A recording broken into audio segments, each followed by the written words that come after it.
Siberian Catholic Television.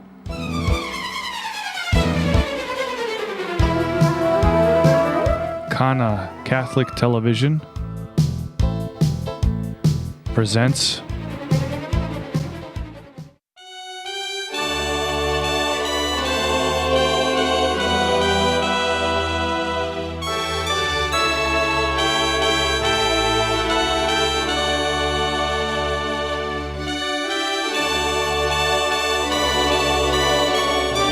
Born in Karaganda.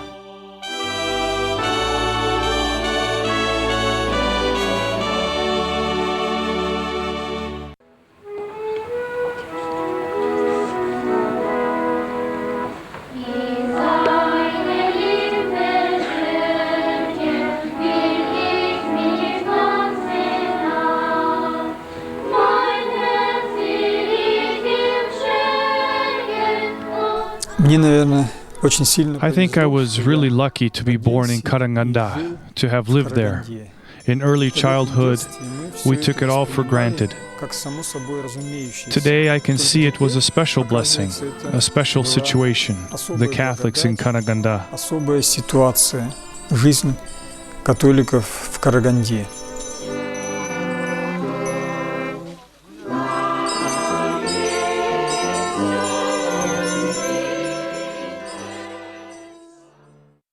Part 1. The decree regarding the relocation of ethnic Germans living in the Volga region. According to confirmed data collected by the military authorities, there are thousands and tens of thousands of terrorists and spies among the German population of the Volga region who are ready to respond to a special signal from Germany to perform sabotage in the regions near the Volga populated by ethnic Germans. No person of German nationality from the Volga region has reported this outrageous fact of the number of terrorists and spies to the Soviet authorities, which means that the German population intentionally hides enemies of the Soviet people and the Soviet power in their midst. In light of these facts, the State Defense Committee is to conduct an urgent relocation of all ethnic Germans living in the Volga region. The relocated persons shall be given land and property at their new location, the Kremlin, Moscow, August 28, 1941. From the 1930s to the 1940s, hundreds of thousands of Russian Germans were forcibly located to these Kazakh steppes. These people were given 24 hours to collect their belongings and be ready to be transported away in freight train cars intended for cows. On such short notice, they were to leave their native lands. After a month's voyage by train, they abruptly stopped in the midst of the uninhabited steppe and were ordered to disembark right then and there. 30,000 Russian Germans disembarked the train cars, and they stood under the sky with nothing to cover them, filled with despair. At that moment, an elderly man stood up and addressed the people. Brothers and sisters, in good times we praise the Lord. May we not dare forget Him in evil times. And he began to sing the hymn of thanks, Te Deum Laudamus. This hymn is usually sung at Easter and on other great church feast days. Don't you think that man was a saint? Faith helped these people to survive, to overcome the fear of death, to fight disease and despair. No one could take this faith away from them. To this day, earth shelters built by these exiles remain in the steppes. Not only did these shelters help protect them from the fierce wind of the steppe and the severe cold of winter, but they also served as a place of prayer and the reading of scriptures. Unfortunately, this was mostly done without priests, for they were locked up in prison camps not far away. All the priests that served as our pastors had served long sentences in prison camps. They had suffered much for their faith. A great many priests died in those camps or were executed.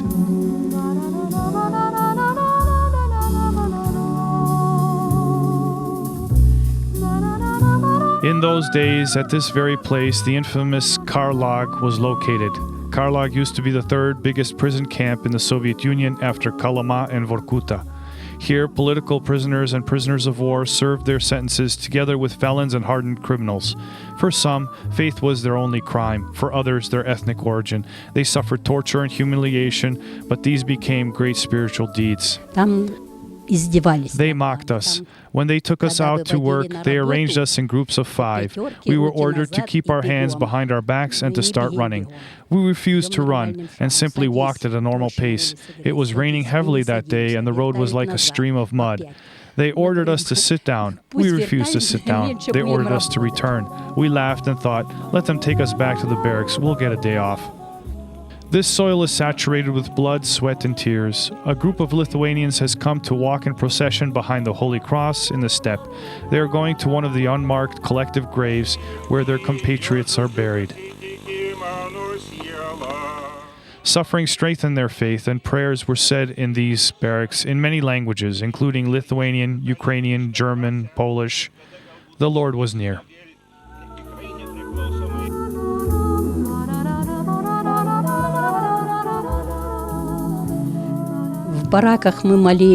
We prayed in these barracks. Wardens locked us up at 10 p.m. and woke us up early in the morning. In the evening, we would start to pray. The warden would peep into the window and then appear at the door. She would yell, "Who started prayer?" out to the punishment cell, but we would never tell. Let her take us all to the punishment cell, or no one. И это Голгофа 20 века. It was Golgotha of the 20th century. We could call the entire Soviet Union a Golgotha of the 20th century, even though not all of those who died for their faith. But in Karaganda, people suffered very often for their faith. The first 3 centuries of our Christian history builds our courage. In the same way, the history of these decades will support our faith in the Church well into the future. И вот история церкви в эти десятилетия преследования также будут нам большой поддержкой и в будущем. The Underground Church. Believers never ceased to pray in Karaganda even during the years of the severest persecution.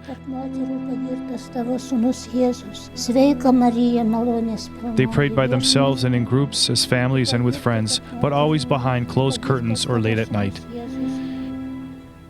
In 1955, all the priests were released from the prison camps, and we began to gather together to celebrate in private homes. The priests would call us together, each time in a different home. Everyone would know in which home to gather. That is how the people gathered. They gathered in our home too. They gathered in the earth homes and in private homes. The priest would baptize, wed, listen to confessions, and celebrate the Mass. That is how our faith has survived through all those years up until 1991 when freedom came. They arrived late at night and celebrated the Mass early in the morning when it was still dark. The word got around by word of mouth. Once I had to climb a fence to return home. They entered through one door and I ran out the other, climbed over the fence and rushed home. My kaduk in Kazakh means oil well. This was the Russian-German neighborhood nicknamed Berlin. Catholicism was underground but very strong here. With time, some of the homes were turned into regular chapels. In 1976, and then for 10 years, Jesus Christ resided here secretly in Clara Ritter's home at Rosa Luxembourg Street, after Alexander Hira placed the Holy Sacrament there. 5 women lived together at 13 Chapaeva Street. Among them was Gertrude Etzel and her sister Valentina. This was the first experience of creating religious community, really an underground convent. Whenever there was a prayer meeting, it was disguised as a family party.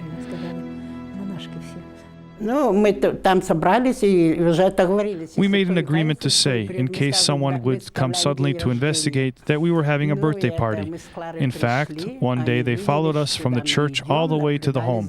They popped in, and they asked, "What kind of meeting is this?" We explained it was a birthday party. Whose birthday party? Hers. One of many religious heroines was Mariana Becker. Весмарьян, вот так по-немецки это звучало. In German, it was Vesmarian. She turned her home into a chapel immediately after the priests started returning from the prison camps. The authorities did not forbid the gathering and holding of prayer meetings, so her home became a church.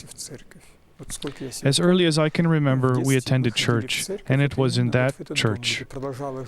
Her family continued to live there, but Mass was held there every day.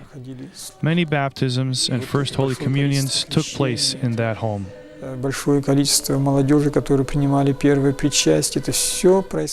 Elizabeth Yachman's house at 26 Chapayev Street served as a church for over 10 years. That home was always jam-packed, literally jam-packed. с селедкой. В домах собирались так много людей. So many people used to gather in that home that it was very hard to even make the sign of the cross. I am not exaggerating. I could only do it like this. And if someone felt sick, a child maybe, the only way to get this person out was through the small window, and that is how it was done. Even candles didn't burn because there was not enough oxygen. It was really hard to breathe, and yet young children and the elderly came, sick people too, all because they wanted to go to confession and to receive Holy Communion and to see the priest. После мессы выходили из... When on Sundays we walked home from church after Mass, the narrow street was jammed with people. We left church among the first, I mean we, the young people and children. And we turned around to look at the crowd of believers with pride. There are so many of us. Назад и видели эти толпы верующих людей. Знай наших, да, вот нас все-таки много.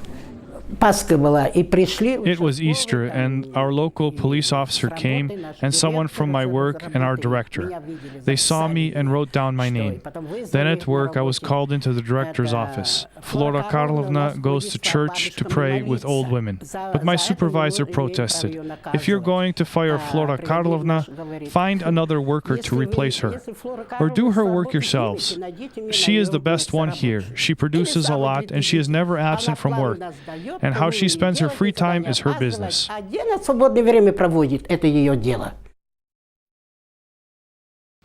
Gertrude Etzel. Recently, the cause for the beatification of a German Catholic woman from Kazakhstan was initiated. Her name was Gertrude Etzel. Такой процесс можно начинать только тогда. Such a process can be initiated only when the people of God begin to adore this person. All who knew Sister Gertrude would say together, "We have never met anyone like her, and there will never be another one like her." Другого такого человека мы никогда еще не встречали и не встретим. Она там сыграла большую. She did so much in Karaganda. When the priests were still in prisons, actually she spent some time in prison herself, she secretly prepared me and her own sister Valentina for First Holy Communion. She did virtually impossible things for people, even though everything had to be done at night. Хотя эти встречи всегда почти были ночью. She helped the priests and the faithful. When people gathered to pray in the evening, she always prayed with them. Gertrude had such a bright light shining within her that even the KGB agents could not miss it. They would say, maybe she's really not doing anything bad. Only funerals, baptisms, visiting the sick, that's all. And she would always answer, yes, I'm a Catholic, I'm a believer, and we have to do these things. There was once an interview held to decide whether to release all those who were working in the forced labor army. Gertrude used it to share her testimony of Christian faith, to proclaim God before the members of the committee. They said, okay, we checked your files and decided to release you. And she said, let us first thank God for this, and then let us thank all of you who are sitting here. Thank you for releasing us now that we have our freedom. They all stood up and began to applaud, saying, what a good woman.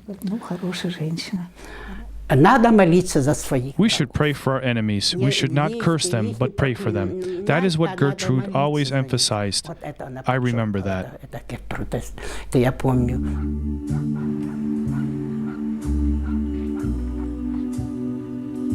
Gertrude Etzel headed one of the clandestine prayer groups, of which there were many in that time in Karaganda.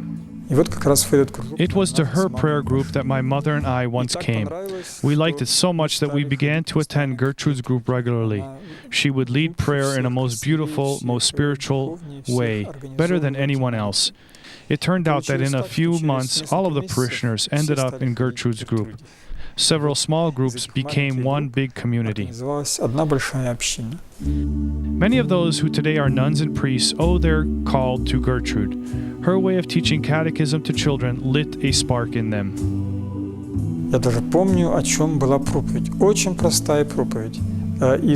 I remember vividly what her preaching was about. It was a simple sermon. Jesus has risen, just as a ray of light comes from the glass. I once saw Gertrude crying, and the people around her were crying also. плакала, слезы, и много людей вокруг тоже плакали. Надо больше. We should love more. There is not enough love in us. If there were more love, there would be no fighting like we have today. She used to emphasize all the time love. Одна бабушка One day, проходит an мимо elderly нас, woman was passing us by, and she began to hiss spitefully at us, я уже не hooligans. помню We точно had been playing so дословно, да. cheerfully, and she И мы called так us hooligans or радостно thugs. игрались, и тут теперь эта That made бабушка us so нас sad. называет там хулиганами или 3 minutes later, безобразниками, еще Gertrude was passing by. Нас сразу She так smiled and said, "Oh, look at these nice children. They play so well together." И она, ай, какие добрые, хорошие дети, как они тут хорошо играются. She used to explain to people, "Do not scold the children. Try to reason with them in peace. They should know people ought to find peaceful ways to communicate." И мне казалось, как ребенку она была строгая. As a kid, I used to think she was strict. In those days, we fasted 3 hours before communion. Once after confession, we were waiting for Mass to begin. I was with the other kids, and we were running around in the yard. At one point, I accidentally bit into a small apple, but I didn't swallow it. I spit it out. I ran to my mother and asked if I could still go to communion. Together, we went to Gertrude, and my mother asked, "Can she go to communion?" Gertrude said no. Мама, я теперь не могу к причастию. И мы подошли к Гертруде, и она спросила, может ли она теперь причастие. Еще не совсем 3 часа. Она не разрешила. Так все были строги. Everyone was strict. Remember Father Bukovinsky. If I tell you how strict he was, your film is not going to have a lot of success. Тогда не будет иметь успеха такого.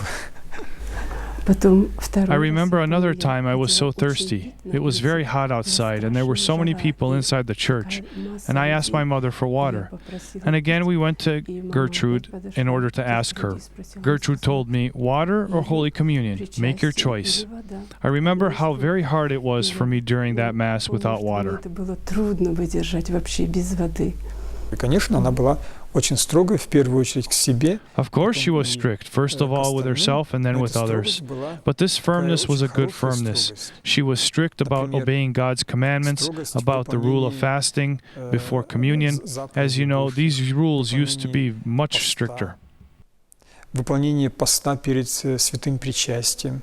Ведь раньше, как мы знаем, этот пост был намного строже. В молитве настолько сосредоточена. She was so concentrated when praying. I would even say she was a mystic. When she was praying, she saw no one, she heard nothing. She was really talking to God. And I can honestly tell you, in my entire life, I met no one as saintly as Gertrude. Я не встретила более святого человека, как Гертруда.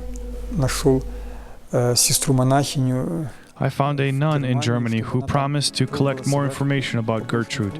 She has interviewed many people about her, and they all said the same thing. She was a saint.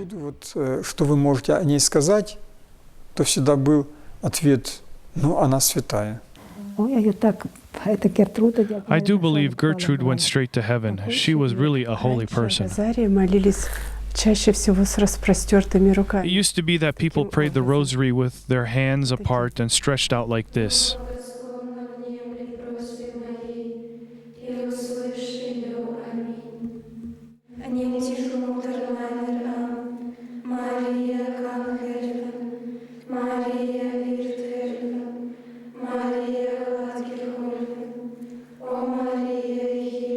И до сих пор сестры практикуют такую. Even now, the nuns practice this kind of prayer.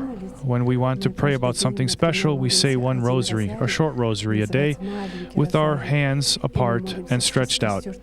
And we ask in this special way for a special intention.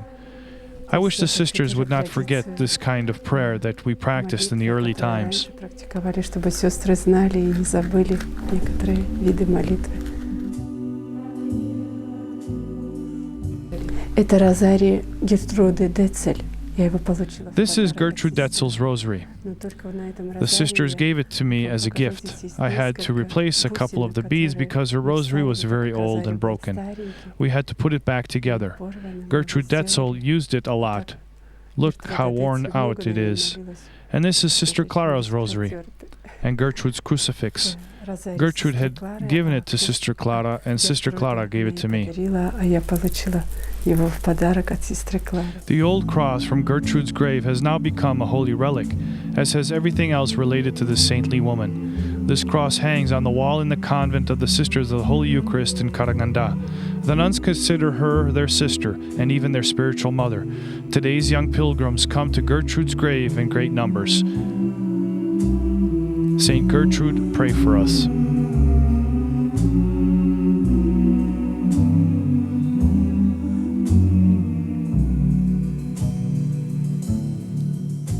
Prayer at the cemetery.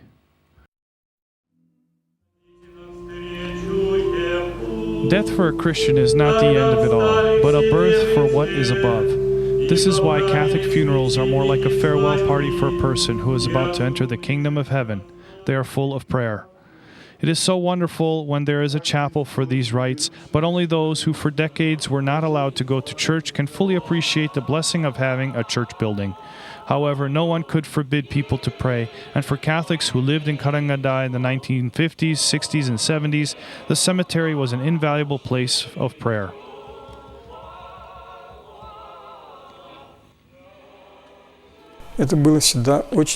Funerals were always deeply religious ceremonies. Prayers lasted for hours. Many hymns were sung. Funerals in Karaganda were walking processions. Multitudes flocked to the cemetery to pray. Even during Stalin's time, we held prayer processions that were not funerals at the cemeteries. They were possible because they looked like funerals. At a funeral, 200, 300, 400, even 500 people could gather with no problem. Were they not afraid, I wonder? No, funerals were allowed. For example, authorities would often summon a person for questioning about our gatherings. They often summoned Maria Becker, and she would say, "We had a funeral, then a reception afterwards," and then they would allow it.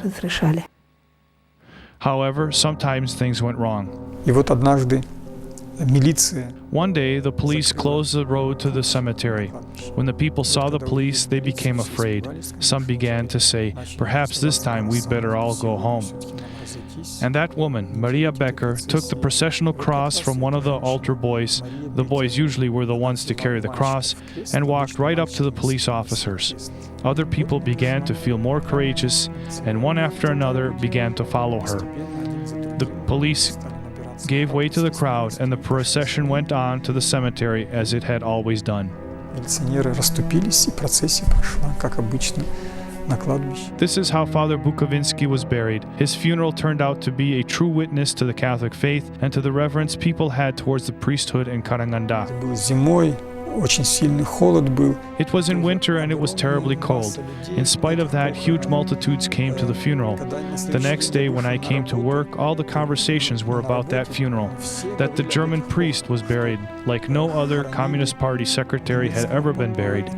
Really, several thousands came to his funeral. Секретаря партии так не хоронят. Это действительно несколько тысяч человек было на похоронах.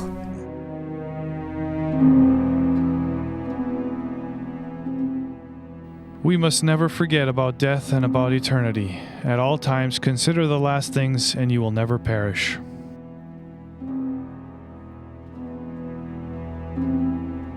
Father Bukhovinsky. Over 3 decades have passed since the death of Father Bukhovinsky, a period long enough to understand that this priest was the brightest testimony to the presence of the Church of Christ in Kazakhstan during the hardest years. This was the title of an international symposium which took place in Karaganda in 2005, where clergy, historians, and scholars from all over the world gathered in order to begin the first stage of the beatification process for Father Bukhovinsky.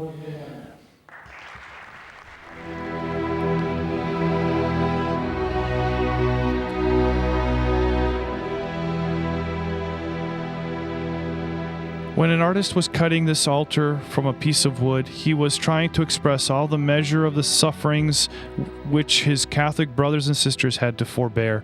According to eyewitnesses, the image of the imprisoned priest remarkably resembles Father Bukhovinsky. This is how he looked in 1954, just after his release from the prison, where he had spent 10 long years. He had no friends or relatives in Karaganda. No one. He walked and walked, and he came to the cemetery. He saw a funeral and heard that the people were praying the Holy Rosary. He knew that these were Catholics. He came up to them and said, "I am a priest. I have just been released from prison."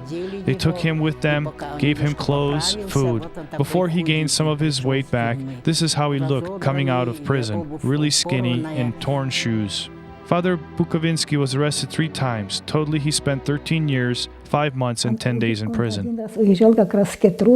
Once he took a trip to Siberia together with Sister Gertrude.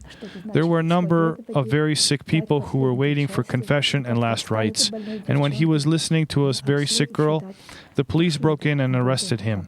At the trial, he openly said, "You will have to answer for that soul. I am a priest and I must give her all that she needs, and you did not let me do that." He suffered greatly in prison, and once he told me how he got hit across the cheek. He went to listen to someone's confession in another barracks, and the guards caught him. "You, priest, why are you wandering around at night?" And one of the guards hit him across the cheek. Father Bukhovinsky admitted later with a smile, "I did not have enough courage to offer him the other cheek. That one blow was bad enough." Sister Flora Stivik witnessed how difficult of a relationship Father Bukhovinsky had with the authorities. Father Bukhovinsky had just started to celebrate Mass when the police arrived. He said, "I am sorry, but I am a priest. I cannot interrupt Mass. When I am finished, I will walk outside with you and we will talk." They stood by quietly listening to the beautiful singing and to the prayers. Many parishioners had tears in their eyes, fearing the worst for their priest. And after Mass, the waiting authorities made him sign a paper and ordered him to come to the police station the next day. The next day, he went as instructed, taking a suitcase with him. They asked him, "Why the suitcase?" He said, "I thought I would need my things." They looked at him and said, "Go home and do not hold night meetings again." Собрался, я так, чтобы с запасом, я запас. Они на него посмотрели, иди домой, больше людей не собирай. Не собирай больше людей по ночам.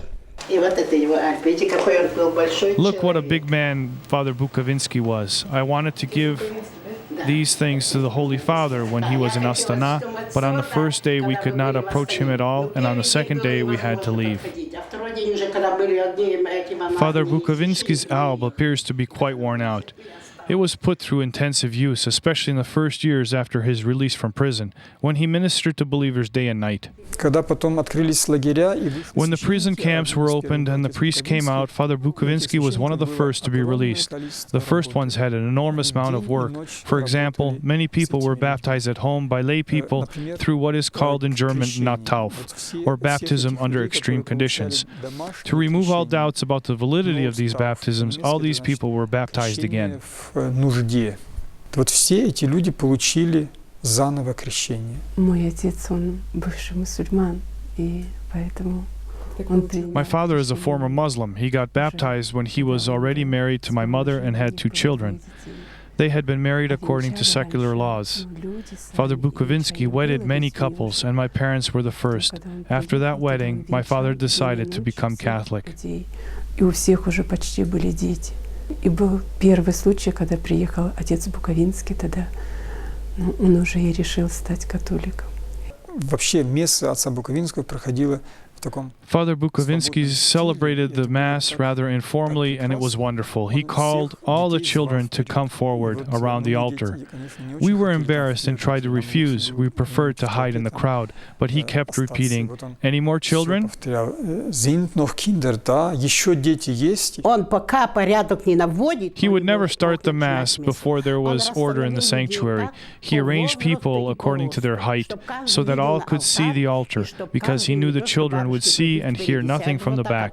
This is why he called them to the front and waited until they all came up. Some people were in a hurry, including me. We had to get to work, and yet we did not want to leave without the Mass. And some began to grumble, "Why is it taking so long?" And he would say, "Oh, my beloved ones." He would insert this, "my beloved ones," after every word. "Oh, my beloved ones, I cannot rush things here.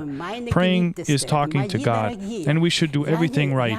If some of you are in a hurry, just go Во on. время мессы, во время молитвы нельзя торопиться. Это же разговор с Богом. Мы должны все делать, чтобы все было по порядочку, все нормально. Кто торопится, пожалуйста, можете идти. He was the true Good Shepherd. People appreciated his sermons and believed that no theologian would compare with him in knowledge. L'informazione per Kazakistan era per me il conosciuto qui padre Bukovinski. The first news, the first information about Kazakhstan that I ever learned was from Father Bukhovinsky. The story of how Father Bukhovinsky met Cardinal Archbishop Karol Wojtyła in Krakow has become a legend. The cardinal said, "Vladislav, you should be sitting in my place. You should be the cardinal, not me. You earned this position." But Father Bukhovinsky answered, "No, I work in Kazakhstan and I want to die in Kazakhstan and I want to be buried there." Father Bukhovinsky held that persecution of believers is not the greatest danger. The worst thing is when youth are isolated from the adults because this deprives the children from knowing God. Every time he came, it was a real joy for all the people. First, he confessed the youth. He would always say, "The elderly are patient, they can wait. Let the young people come to me first." He would ask everyone their names. Once he was working with the youth all night long, and in the morning he was arrested. When he was released, he came back and still remembered their names. He had a great memory. He wrote these prayers in his own hand to use during his lessons with the children. This he translated from Polish into Russian, but at that time we usually did not pray in Russian. And this is in German. Год эрбарми dich, Боже, помилуй нас, Господи, помилуй нас. Так он писал детям, чтобы дети молились. Очень любил детей. He really loved children. He would call them up, ask them their names.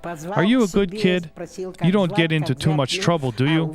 He would jokingly bang their heads. "Be good friends, love one another. Love, love." So he made jokes with children. И так он шутил с детьми. These are Father Bukhovinsky's memoirs. They were written in Poland in the 1970s. During the Millennium Jubilee, a Russian translation was published in Russian. It was done by his former disciples. Отца Буковинского я знал I knew Father Bukhovinsky since my early childhood. He baptized me at the age of 2, and he confirmed me at 14. I cannot forget my confession with him or conversations. He really knew how to minister in the sacrament of reconciliation. на исповедь только он. И помню, я зашел на исповедь. One day I came to confession and could not speak. I could not even answer questions, not even say yes or no, only nodding. I shook my head. Или вот так. Так. Это его вывело из себя. Это было. He got frustrated. It was early in the morning, and that meant that he had been listening to confessions all night long, and he was running out of patience. He pointed to the crucifix on his table and asked, "Who is this?" It was his last question. If I was not going to answer that one, there would be no hope for me. There would be nothing else to talk about. And I mumbled very softly to myself, "Hergotya." It is in Volga German, something like "little God" used by children. He asked me again, "Who?" And that was the last thing. He got up, took me by my hand, and walked me out of the confessional in disgrace. Взял меня за руку, и мы вышли. И спросил, кто это на кресте. He liked to ask, "Who is this on the cross? Jesus, the Savior. Why was he crucified? He was not guilty. He died not for himself, but for our sins." This is how he taught children to answer. И теперь он опять спрашивает. From then on, whenever he asked me again, "Who is this?" I knew that I should say, "Jesus Christ." Иисус Христос. He would always rub it, maybe because he was getting nervous. And when girls came in short skirts, he would say to me, "Sister Flora, get them a rag to cover themselves." He could not stand when girls wore such short skirts. Sister Flora taught the kids. She helped the priest prepare them for First Holy Communion. In memory of that day, boys and girls also received personal gifts from Father Bukhovinsky, a holy card like this one. We were all so happy to receive them. On the back it says, "From Father Bukhovinsky, 1969. Ну, нам было по 13. We were all 13 to 14 years old. Once a boy suddenly decided to stop smoking. One day he just said, "I quit," and he really did quit. That was how Father Bukovinsky influenced him. Курить. Я бросаю всех. В 13 лет вот так подействовала вот эта личность отца Буковинского, что все, я завязал. He lived in great poverty. He had no apartment, no car, and he had to take care of the faithful over a vast territory. He did not like new things. He asked us to wash his clothes. He liked them clean. If there was a hole, he asked us to mend it. He did not like holes in his clothes, and he preferred it stitched up or patched up. But he did not like new things. He said, "I like old clothes." He never refused to minister to anyone, never. Anytime he was asked, be it a wedding or a funeral, whenever, he would always come. In his last years, Father was so sick he had to ask someone to carry his case with the liturgical things. Often it was Sister Flora who helped him with this. He had to stop frequently, get some rest holding on to the fence. He said, "Dear Flora, if I die, you will be my witness. I worked hard during my last days." Father Bukovinsky had many diseases, including diabetes. His legs began to fail, so he had to celebrate Mass sitting. He served his last Mass in Teresa's house. I was there too. He suddenly fell on the floor from the chair, hurting himself falling. We helped him up, asking him what happened. He said, "God gave me a sign that I am to prepare. I will die soon." "Yes, dear Flora, I am very weak, but if I die, do not weep for me. Another priest will come to replace me." His roommate at the hospital was later telling us that in the evening Father Bukovinsky was sitting with his face to the wall and saying the Rosary.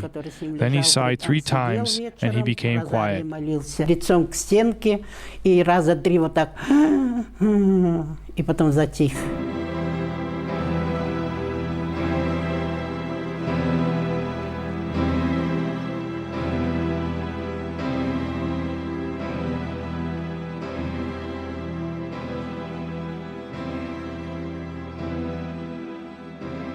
Sister Flora still keeps pieces of the priestly robe and the rosary of her beloved priest. Every time when I have to pray to God about something important, I take this rosary and pray to Father Bukovinsky, asking him to pray to God in my behalf.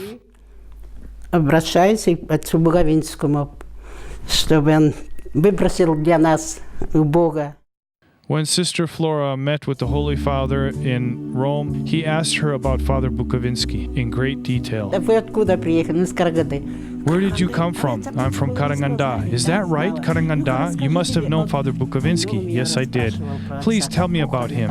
And he asked me about the funeral, about his last days, and about his diseases. I told him many things. Many years later, we heard on the radio that the cemetery was in bad condition. It was sinking into the hollows left by an old coal mine. Sister Flora immediately went there to arrange for the reburial of Father Bukovinsky. We opened the coffin. Father Bukovinsky was there just as he was when he died. He looked so natural, but as soon as we touched him, he turned into ashes. Today, Father Bukovinsky's grave is at the foot of the church itself. He prayed for this church, for it to come into being. He dreamed about it, but never lived to celebrate Mass here. However, when the day of the 13th anniversary of his death arrived, Catholics from all over the world came to celebrate a Thanksgiving Mass in memory of the Good Shepherd who gave his life for them. The Catholics in Karaganda decided that the portrait of Father Bukovinsky would be the best gift for Pope John Paul II.